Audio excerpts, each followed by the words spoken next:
نظر بد کا وجود ہے اور اس سے بچنے کے لیے اسباب اختیار کرنے چاہیے، تقدیر پر بھی یقین رکھنا چاہیے، خالص توحید کی طرف توجہ دینی چاہیے. وما اغنی عنکم من اللہ من شیء، میں پیغمبر ضرور ہوں لیکن اللہ کے فیصلے میرے ہاتھ میں نہیں ہے، اللہ کی تقدیر سے میں تمہیں نہیں بچا سکتا. سبحان اللہ. پیغمبر کہہ رہے پیغمبر نہ دنیا میں لوگوں کو برے انجام سے بچا سکتے ہیں اور نہ آخرت میں بچا سکتے ہیں، ان کا کام پیغام پہنچانا ہے بس. اور زندگی کا ایک اہم اصول ہمیں پتہ چل رہا ہے کہ اگر ہمیں اپنے روزمرہ کی زندگی میں کسی چیز کا خطرہ محسوس ہو رہا ہو تو اس کے بارے میں ہمیں محتاط رہنا چاہیے، لیکن اس کے ساتھ ساتھ زندگی روکی تو نہیں جا سکتی. احتیاط کا مطلب سفر روک دینا نہیں ہوتا. مثلاً آپ کو کہیں پہنچنا ہے اور آپ کو ڈرائیونگ کرنی ہے اور آپ کو ڈر بھی لگتا ہے کہ کہیں ایکسیڈنٹ نہ ہو جائے، تب آپ کو میں احتیاط کر رہی ہوں، گھر میں بیٹھ رہی ہوں کہ ڈرائیو کیا تو ایکسیڈنٹ ہو سکتا ہے اس لیے میں نہیں نکل رہی. نہیں، آپ احتیاط کریں لیکن اپنا کام بھی کریں اور پھر معاملہ اللہ کے سپرد کر دیں. تو بہرحال یہ تھا نظر بد کے بارے میں قرآن سے جو حکم ہمیں ملتا ہے یا واقعہ ہمیں ملتا ہے، اور اسی طرح جو نبی صلی اللہ علیہ وسلم کے ساتھ کفار معاملہ کر رہے تھے. تو ان ساری باتوں سے یہ پتہ چلتا ہے کہ بہرحال نظر بد کا ایک وجود ہے اور یہ لوگوں پر اثر انداز ہوتی ہے. اب اس کی کچھ قسمیں ہیں. پہلی ہے مخلوق کے اعتبار سے نظر کی اقسام. مخلوق کے اعتبار سے جس میں انسانوں کی بھی نظر لگتی ہے، جنوں کی بھی لگتی ہے، جانوروں کی بھی لگتی ہے. جی، انسانی نظر، جناتی نظر اور حیوانی نظر. انسانی نظر میں ام سلمہ سے مروی ہے کہ ان کے گھر میں ایک لڑکی دیکھی گئی جس کے چہرے پہ کالے دھبے پڑ گئے تھے. تو نبی صلی اللہ علیہ وسلم نے دیکھ کے فرمایا اس پہ دم کرو کیونکہ اسے نظر لگ گئی ہے، یعنی اس کا رنگ خراب ہو گیا ہے. پھر جنات کی نظر، جیسے انسان نظر لگاتے ہیں ایسے جن بھی انسانوں کو دیکھتے ہیں. انہم یراکم هو وقبیلہ من حیث لا ترونہم، ہم انہیں نہیں دیکھ سکتے، وہ ہمیں دیکھ رہے ہوتے ہیں. اسی لیے جب آپ واش روم جاتے ہیں تو اس وقت بھی دعا پڑھ کے جاتے ہیں، کپڑے بدلتے ہیں، بسم اللہ پڑھ کے بدلتے ہیں تاکہ ان کی نظر آپ کے ننگے جسم پر نہ پڑے. تو یہ جو حدیث ہے نا حضرت ام سلمہ والی، اس میں صفعۃ کا لفظ آتا ہے. صفعۃ کا معنی ہوتا ہے نظرۃ من الجن، جنوں کی نظر، یعنی اس بچی کو جنوں کی نظر لگی ہوئی ہے. یہ تو آپ کو معلوم ہے نا کہ بعض جن انسانوں پہ عاشق ہو جاتے ہیں، ان کے پیچھے پڑ جاتے ہیں، ان کو نقصان دیتے ہیں وغیرہ وغیرہ. تو اس سے پتہ چلتا ہے کہ جنات بھی نظر لگاتے ہیں اور ان کی نظر انسانوں کی نظر سے بھی زیادہ سخت ہوتی ہے. ابو سعید خدری رضی اللہ عنہ کہتے ہیں کہ رسول اللہ صلی اللہ علیہ وسلم جنوں اور انسانوں کی نظر بد سے پناہ مانگا کرتے تھے، یہاں تک کہ معوذتین نازل ہوئی. جب یہ نازل ہوئی تو آپ نے انہیں پڑھنا شروع کر دیا اور ان کے علاوہ باقی چیزیں چھوڑ دی، یعنی نظر کے لیے، حسد، نظر، جادو، سب شر کے بچنے کے لیے. میں سوچتی ہوں ہمارا دین اتنا خوبصورت ہے لیکن مشکل یہ کہ ہم اس پر عمل نہیں کرتے اور مصیبت کا شکار رہتے ہیں. ہم سب جانتے ہیں نا کہ ہر نماز کے بعد معوذتین پڑھنی چاہیے. کتنے لوگ پڑھتے ہیں؟ یہ نہیں تو مجھے حساب نہیں دینا، لیکن کہنے کا مطلب یہ ہے کہ ہمارے مسلمانوں میں سے کتنے لوگ اس کا اہتمام کرتے ہیں. اگر پڑھ لی ایک دو میں کے بعد پڑھ لیا، اب اسی وقت جلدی ہے، بھائی اٹھتے اٹھتے چلتے چلتے بھی پڑھ لو. اگر آپ کو جلدی کچن میں ہی جانا ہے، وہ گھر سے نکلنا ہے تو اس کو چھوڑو نہیں. 1-1.5 منٹ لگتا ہے، کچھ بھی نہیں دیر لگتی. لوگ بڑے بڑے وظیفے کرتے 1000 دفعہ یہ پڑھ لو، 1.25 لاکھ دفعہ فلاں تسبیح کر لو. آپ صرف یہ وظیفہ پابندی سے کر کے دیکھیں، آپ کے مزاج میں فرق پڑ جائے گا، آپ کے اپنے مزاج میں فرق پڑے گا. کیونکہ ہر انسان کسی نہ کسی طرح، آب و ہوا میں پولوشن ہے، پھر لوگوں کی نظریں ہیں، لوگوں کی باتیں ہیں، طرح طرح کے مسائل ہیں، یہ ساری چیزیں مل کے انسان کو اندر سے گھٹا ہوا کر دیتی ہیں، اس کی صلاحیتوں کو بند کر دیتی ہیں اور انسان کے اندر کچھ خوف، توہمات اور پتہ نہیں کیا کچھ پیدا ہو جاتا ہے، حتیٰ کہ انسان بیکار ہو جاتا ہے. لیکن اگر آپ ہر نماز کے بعد توجہ کے ساتھ یہ پڑھ کے، اگر آپ کو زیادہ پریشانی ہے، یعنی کوئی طبیعت جیسے خراب ہے، تو ہاتھوں پہ پڑھ کے سر سے لے کے پورے جسم پر ہاتھ پھیرے، جھاڑے خود کو. اگر دل زیادہ غمگین ہے تو صرف دل کے مقام پر پڑھ کے جھاڑ دیں. اور اگر ٹھیک ہے، ماشاءاللہ صحیح سلامت ہے، اللہ ہمیشہ ایسے رکھے، تو آپ ویسے ہی پڑھیں. یہ سنت ہے، ثواب سمجھ کے پڑھیں. اگر ہم سنتوں کا اہتمام شروع کر دیں نا تو ہمارے بہت سے مسائل خود بخود حل ہو جائیں. ہمیں دین میں کوئی بھی چیز بے وجہ نہیں سکھائی گئی کہ اس وقت یہ کام کر لو اور اس وقت یہ کر لو. ہر ایک چیز کا ایک مقصد ہے. وَلَٰكِنَّ أَكْثَرَ النَّاسِ لَا يَعْلَمُونَ، لہٰذا وہ مشکلات کا شکار رہتے ہیں. پھر آپ دیکھیے کہ تیسری ہے حیوانی نظر. جیسے آپ نے گھر میں پیٹ رکھا، بلی ہے مثلا. اچھا، اب یہ ہے آپ خود کھانا کھا رہے ہیں، اب بلی آپ یوں بیٹھ کے دیکھ رہی ہے، تو آپ دیکھیں کہ ان کو تو دکھ ہوگا کہ مجھے کیوں نہیں دے رہے. مجھے تو ایک بدمزہ سا کھانا دے دیتے ہیں اور خود مزے مزے کے خوشبو والے کھانے کھاتے ہیں. تو اسی طرح کو طوطا، کبھی طوطا چشم سنا ہے؟ طوطا رکھا ہوا آپ نے گھر میں، تو وہ آپ کو گھور گھور کے دیکھ رہا ہے. تو ان کی نظروں کا بھی شر ہوتا ہے جب وہ آپ سے ناراض ہوتے ہیں. مرغیاں رکھی ہوئی ہیں یا اور اسی طرح کے جانور ہو سکتے ہیں، تو ان سب کو بھی خوش رکھنا اور ان کے بھی شر سے محفوظ رہنا جو ہے وہ بھی ایک کام ہوتا ہے. کچھ لوگ کتا پال لیتے. ہم نے کبھی سوچا کہ کیوں منع کیا گیا کہ کتا اندر نہ رکھو؟ کوئی وجہ ہوگی نا، کوئی اس کا نقصان یا شر ہوگا نا جس کی وجہ سے ہمیں منع کیا گیا. لعاب دہن کا تو ہم سب کو پتہ ہی ہے کہ اس کے اندر ایسی چیزیں ہیں کہ جو نقصان دیتی ہیں، لیکن اس کے علاوہ اس کی نگاہوں کا بھی شر ہو سکتا ہے، اور یہ بھی اس کی فطرت کہ ہو سکتا ہے کسی وقت وہ غصے میں آ جائے اور آپ ہی کو چیٹ پھاڑ کرے. تو یعنی کہ آرگیومنٹ ہر وقت نہیں کرنی چاہیے، یہ کیوں منع کر دیا، ہمارے دین میں تو یہ بھی منع ہے اور وہ بھی منع ہے، زندگی مشکل ہے. بھئی کوئی تمہارے ہی فائدے کے لیے منع ہے جو چیزیں منع ہے. ان کو اللہ نے اس لیے نہیں بنایا کہ تم اپنا گھر میں رکھو ان کو، انہیں کسی اور کام کے لیے بنایا. بہرحال تو دوسرا ہے تاثیر کے اعتبار سے نظر کی اقسام، جس میں ایک خوشی یا تعجب والی نظر ہوتی ہے. جیسے آپ اپنے بچے کو دیکھتے ہیں کہ ماشاءاللہ بہت اچھا ہے، پیارا ہے، اور آپ کی ہر بات مان لیتا ہے، نماز بھی پڑھ لیتا ہے اور بھی کام کرتا جا رہا ہے، تو آپ بہت خوش ہو جاتے ہیں اس سے، اور یکا بگڑ کے بیٹھ جاتا ہے، نمازیں چھوڑ دیتا ہے، غلط سلط کام کرنے لگتا ہے، تو آپ کو سمجھ نہیں آتی کہ اس کو کیا ہو گیا. کئی ماؤں کو آپ نے کہتے ہوئے سنا گا یہ میرا بچہ سب سے شریف بچہ تھا اور یہی مجھے سب سے زیادہ ستا رہا ہے. تو اس میں ایک وجہ ہو سکتی ہے کہ یعنی نظر لگی ہوئی اور آپ ہی کی اپنی لگی ہوئی. وہ حسد کی نظر نہیں ہوتی، وہ پیار کی نظر اور تعجب کی نظر، خوشی کی نظر، کیونکہ آپ نے جب دیکھا تو اللہ کا نام نہیں لیا، بارک اللہ نہیں کہا، کوئی دعا نہیں دی، الحمدللہ نہیں کہا. کیونکہ جب ہمیں نعمتیں اوپر تلے ملنے لگتی ہیں نا تو ہم سمجھتے ہیں کہ یہ ہماری کوششوں کا نتیجہ ہے، یا ہمیں الحمدللہ کہنے کی توفیق نہیں اس وقت ہوتی، یا بارک اللہ نہیں کہتے، یا لا حول ولا قوة ماشاء اللہ نہیں کہتے. وہ باغ والے کا قصہ سورۃ الکہف میں آتا ہے نا، تو اللہ تعالیٰ فرماتے ہیں وَلَوْلَا إِذْ دَخَلْتَ جَنَّتَكَ قُلْتَ مَا شَاءَ اللَّهُ لَا قُوَّةَ إِلَّا بِاللَّهِ إِن تَرَنِي أَنَا أَقَلَّ مِنْكَ مَالًا وَوَلَدًا. جب تو اپنے باغ میں داخل ہوا تو تو نے یہ کیوں نہ کہا ما شاء اللہ لا قوة إلا باللہ. اپنا باغ ہے، اپنا گھر ہے. کبھی ایسا ہوتا ہے نا کہ آپ سارا گھر خوب صاف کر لیتے ہیں، چمک اٹھتا ہے، آپ ہر چیز نئے سرے سے جگہ بدل کے رکھتے ہیں، تو ایسا لگتا ہے کہ نئے گھر میں آ گئے.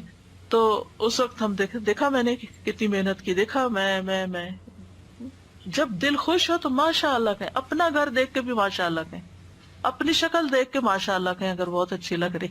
اکثر لوگوں کو شکوہ ہی رہتا ہے. پھر اسی طرح محبت کرنے والے کی نظر لگنا. ابن حجر کہتے ہیں نظر کبھی خوشی اور تعجب کی صورت میں بھی لگ جاتی ہے، اگرچہ وہ حسد کے بغیر ہی کیوں نہ ہو، اگرچہ وہ کسی محبت کرنے والے کی طرف سے ہو، اگرچہ وہ کسی نیک آدمی کی طرف سے ہو. اور اگر کسی آدمی کو کوئی چیز اچھی لگے تو اس کو فوراً اس چیز کے لیے برکت کی دعا کرنی چاہیے جو اس کو اچھی لگی ہے، یہ اس کی طرف سے دم ہو جائے گا. یعنی کسی نے کوئی اچھی بات کہی، کوئی اچھا کام کیا، فوراً کہیں بارک اللہ فیکم، اللہ تمہیں برکتیں دے، تاکہ وہ جو اچھا کر رہا ہے نا اس میں اور اضافہ ہو جائے، یہ نہ ہو کہ وہ پہلا بھی ہاتھ سے جائے. پھر ہے حسد کرنے والے کی نظر. یہ جو نظر بد ہے یہ حاسد اور خبیث نفس سے نکلتی ہے، اس کا مالک بھی خبیث ہوتا ہے، ایسی نظر والا. اور اس میں اصل میں نعمت کے ختم ہونے کی خواہش ہوتی ہے جو اللہ نے محسود کو دی ہے. جیسے اہل کتاب نبی صلی اللہ علیہ وسلم سے حسد رکھتے تھے اور کیا چاہتے تھے، لو یردونکم من بعد ایمانکم کفارا حسدا من عند انفسہم من بعد ما تبین لہم الحق. یعنی وہ کیا چاہتے ہیں کہ تمہارے ایمان کے بعد پھر سے تمہیں کافر بنا دیں اپنے دلوں کے حسد کی وجہ سے، اس کے بعد کہ حق ان کے لیے خوب واضح ہو چکا ہے. پھر ایک ہے بیمار کر دینے والی نظر، اور یہ وہ نظر ہے کہ جس کے لگنے سے انسان کے اندر جسمانی بھی اور روحانی بیماریاں پیدا ہو سکتی ہیں. نبی صلی اللہ علیہ وسلم نے فرمایا بے شک نظر بد آدمی کو اللہ کے حکم سے دیوانہ کر دیتی ہے، مجنون کر دیتی ہے، نفسیاتی مریض بنا دیتی ہے. پھر ہے العین المعطلہ متلفہ، کسی خاص عضو کو بیکار کر دینے والی نظر.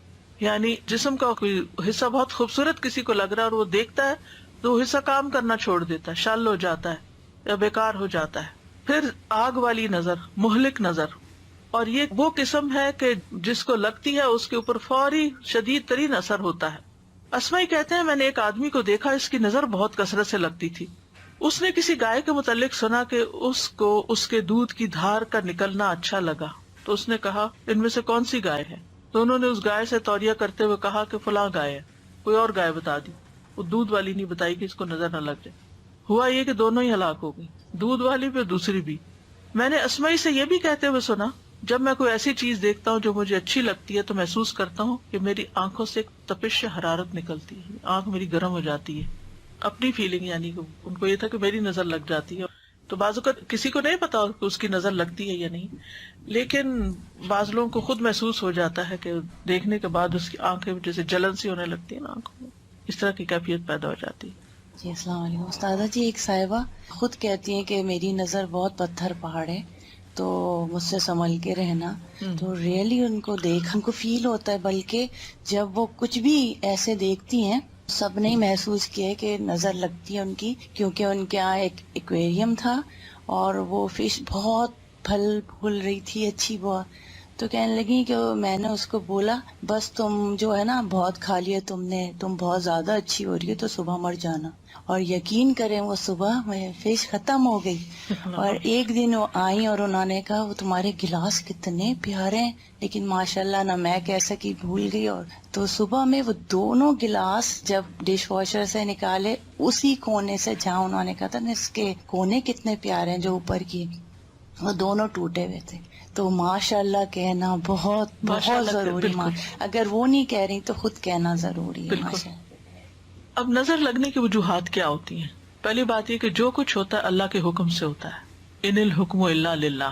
اللہ سبحانہ تعالیٰ نے چونکہ یہ زندگی یہ دنیا آزمائش کے لیے بنائی ہے, تو جس طرح اور چیزیں کچھ ہمارے لیے بیماری کا باعث بنتی ہیں, وائرسز ہیں, بیکٹیریاز ہیں, جراثیم ہیں, ایسے ہی یہ چیز بھی امتحانوں میں سے ایک امتحان ہے, اللہ کے لشکروں میں سے ایک لشکر ہے.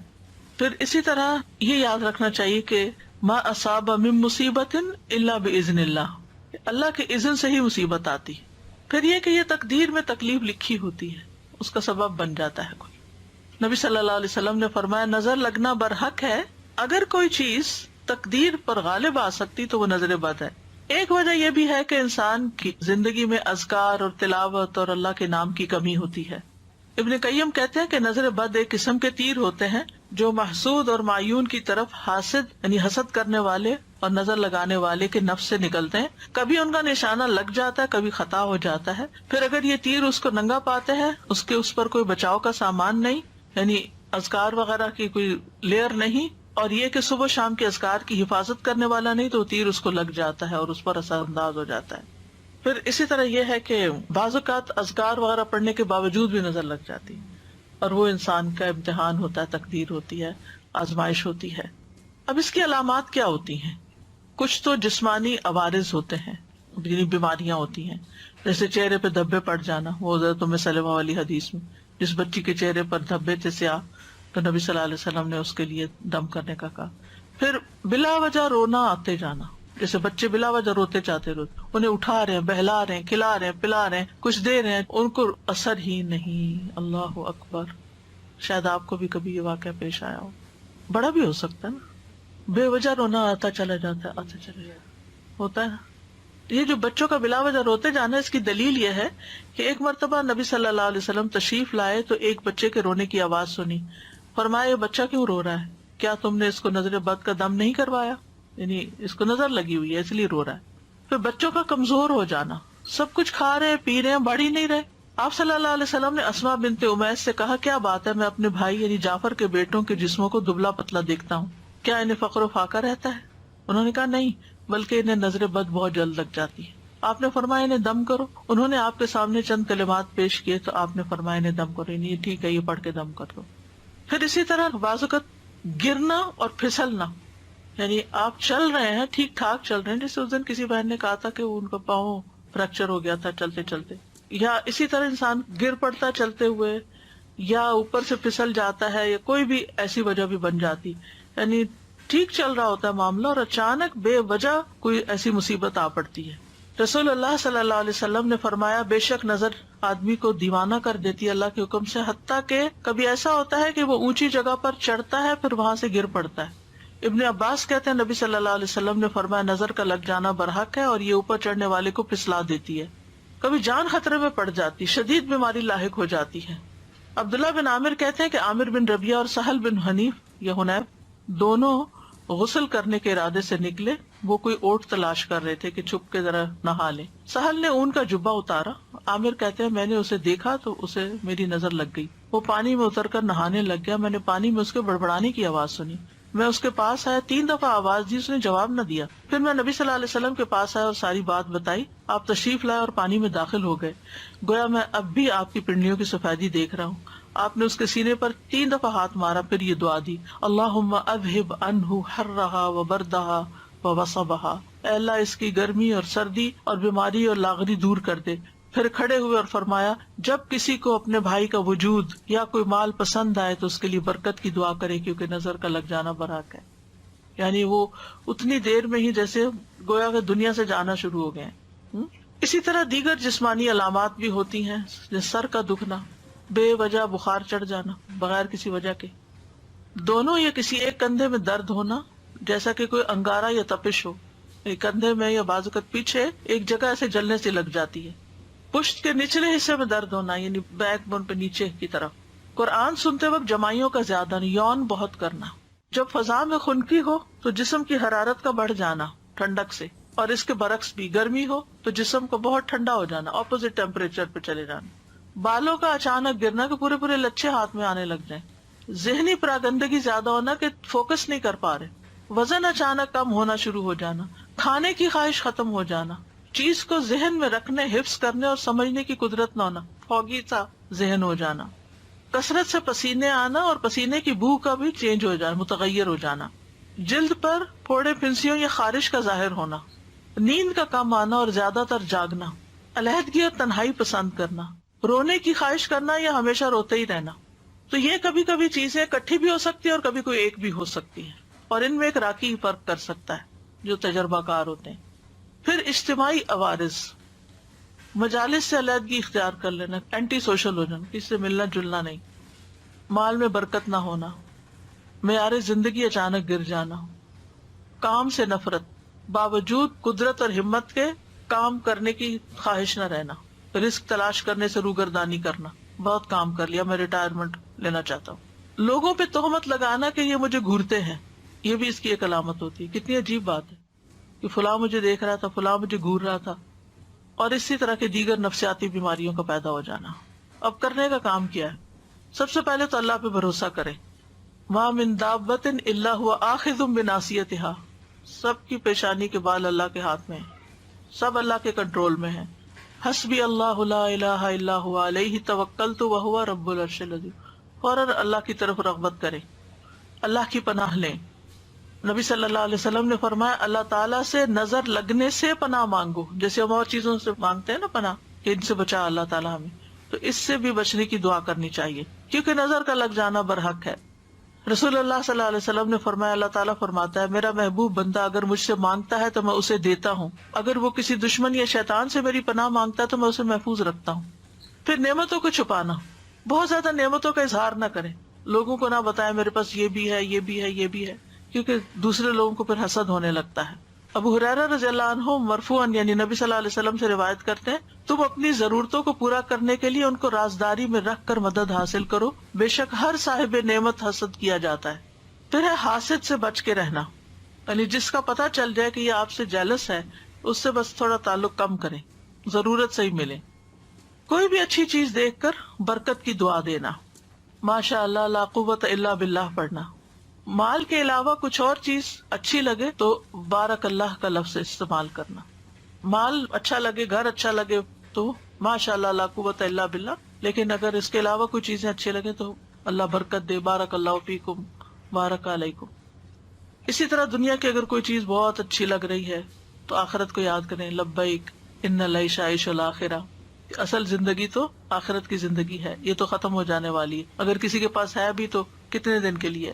کسی کو بیمار دیکھیں تو دعا پڑھے الحمدللہ الذی عافانی مما ابتلاک بہ وفضلنی علی کثیر ممن خلق تفضیلا. پھر شرکیہ کاموں سے بچنا, نظر اتارنے کے لیے ایسے کام نہیں کرنا کہ جس میں شرک ہو. پھر کچھ لوگوں سے بچ کے رہنا جن کے یہ خصائص ہوں, لیکن کچھ لوگ ایسے ہوتے ہیں جو آپ کے والدین بھی ہو سکتے ہیں، ان میں سے کوئی آپ کے بچے ہو سکتے ہیں، بہن بھائی ہو سکتے ہیں، رشتے نہیں کاٹنے، لیکن ڈسٹنس، محتاط۔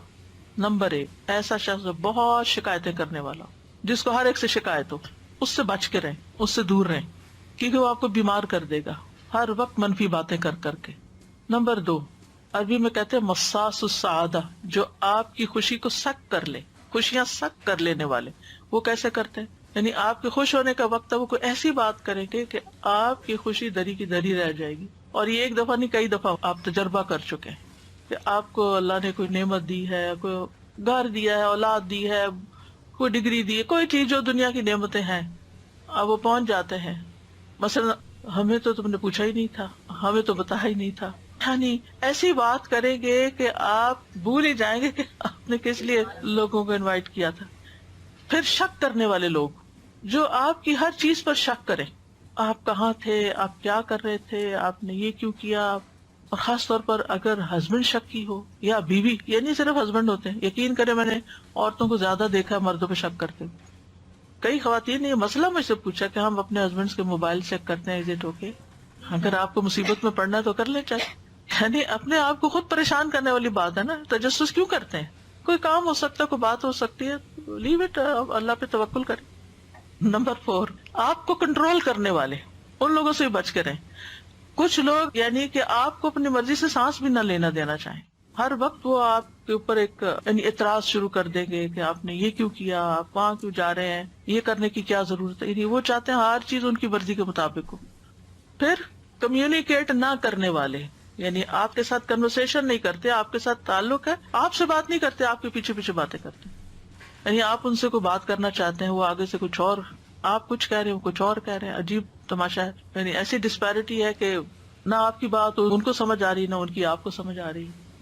پھر وہ لوگ جو بہت زیادہ اپنے آپ کو ڈیفینڈ کرتے ہیں، میرا یہ مقصد نہیں تھا، میں نے اس لیے نہیں کیا، میں نے وہ نہیں کیا، اس میں بھی انسان پریشان ہوتا ہے کہ میں نے تو پوچھا ہی نہیں کہ آپ نے کیوں کیا اور کیوں نہیں کیا۔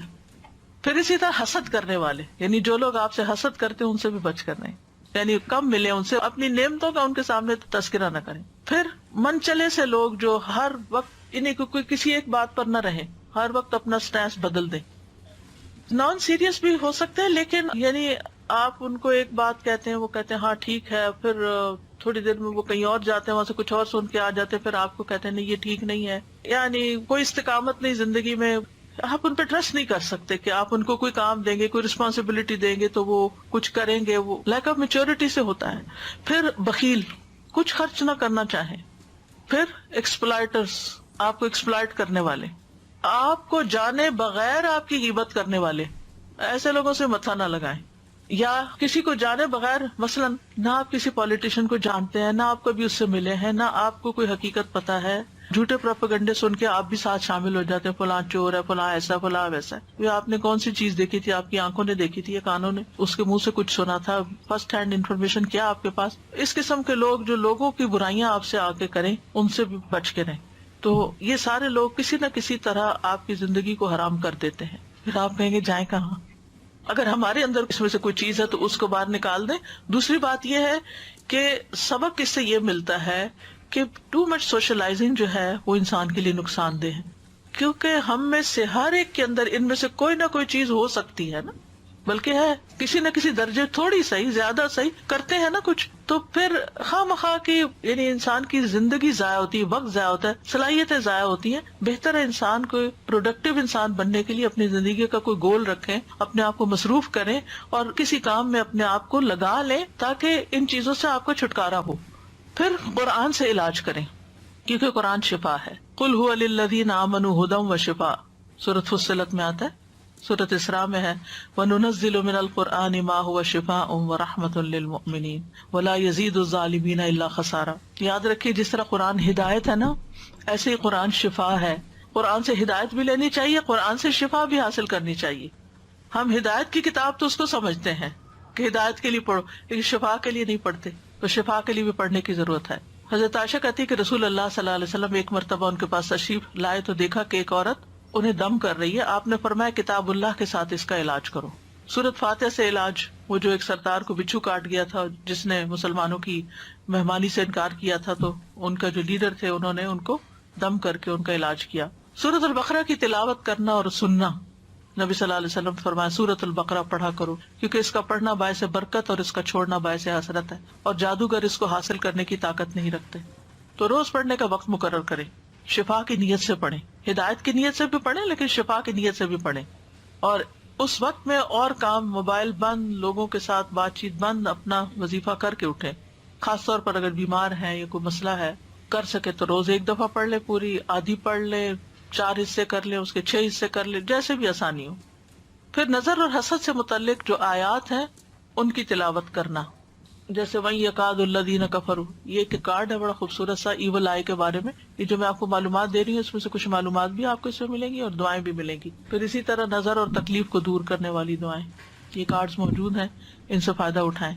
پھر نظر اور حسد کا رقیہ پڑھنا یا سننا، دونوں طرح ٹھیک ہے، پڑھنا زیادہ بہتر ہے، ورنہ سننا تو فائدہ دے گا انشاءاللہ. معوذتین، ہر نماز کے بعد لازم، صبح شام 3 بار، نمازوں کے دوران بھی. اسی طرح سورۃ الکافرون اور آیت الکرسی. آیات سکینہ صبح اور شام سننا. تیسرا ہے دعاؤں اور دم کے ذریعے علاج. صبح شام اذان کو تکرار کے ساتھ غور سے سننا. اب یہاں چونکہ اذان نہیں ہوتی کہیں تو کمپیوٹر پہ لگا لیں اور اچھی طرح اس کو توجہ سے سنیں. اور اگر آپ مسجد جاتے ہیں تو اللہ کے لیے باتیں کرنے کی بجائے توجہ سے اذان سن کے جواب دے کے دعا کریں اپنے لیے، وہ قبولیت کا وقت ہوتا ہے. پھر اسی طرح نظر لگنے پر دم کرنا. حضرت عائشہ فرماتی کہ رسول اللہ صلی اللہ علیہ وسلم نے مجھے حکم دیا کہ نظر بد لگ جانے پر دم کر لیا جائے. بخاری کی روایت ہے. امر ان یسترقى من العین. یہ جو لوگوں میں غلط فہمی پائی جاتی ہے نا، کسی سے رقیہ نہیں کرانا چاہیے. اب یہاں پر آپ دیکھیں یہ حدیث ہے بخاری کی. حضرت عائشہ کہتی ہیں امرنی رسول اللہ صلی اللہ علیہ وسلم ان یسترقى من العین. مجھے نبی صلی اللہ علیہ وسلم نے حکم دیا کہ نظر بد لگ جانے پہ دم کر لیا جائے. یہ حکم ہے آپ کا کہ علاج کرو اس سے. مسلم کی روایت میں آتا ہے انس بن مالک رضی اللہ عنہ سے دم کرنے کے بارے میں، انہوں نے کہا بخار، پہلو کے پھوڑے اور نظر بد میں دم کرنے کی اجازت دی گئی ہے، یعنی اس کا علاج دم سے کر سکتے ہیں. ہاں، شرکیہ دم سے بچنا چاہیے.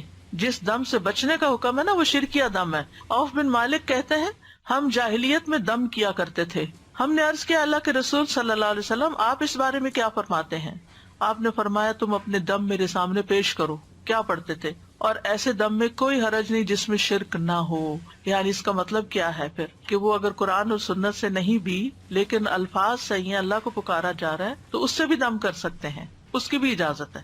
کیونکہ بعض لوگ اس پہ اعتراض اٹھا دیتے ہیں یہ جو آپ پڑھ رہے ہیں یہ سنت میں تو نہیں لکھا ہوا یہ لفظ.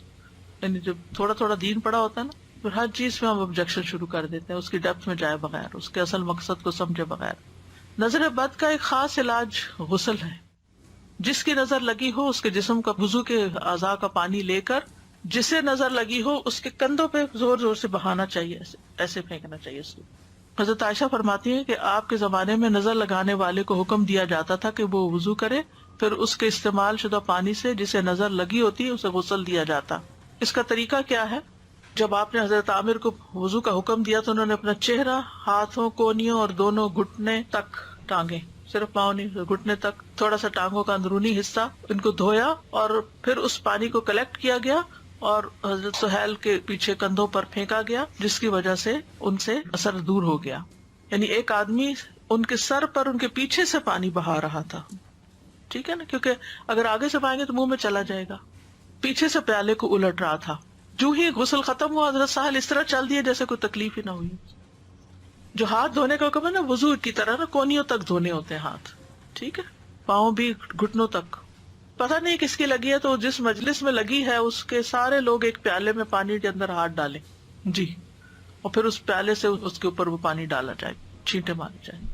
اگر وہ چلا گیا ہے اب تو اس کی اگر کوئی بھی چیز ہے، اگر وہ چائے پی کے گیا مثلا تو جس کپ میں اس نے چائے پی ہے نا وہ اس کا پانی لے لیا جائے. اگر اس کا کوئی کپڑا یا کوئی چیز ہے تو وہ پانی میں ڈبو لی جائے.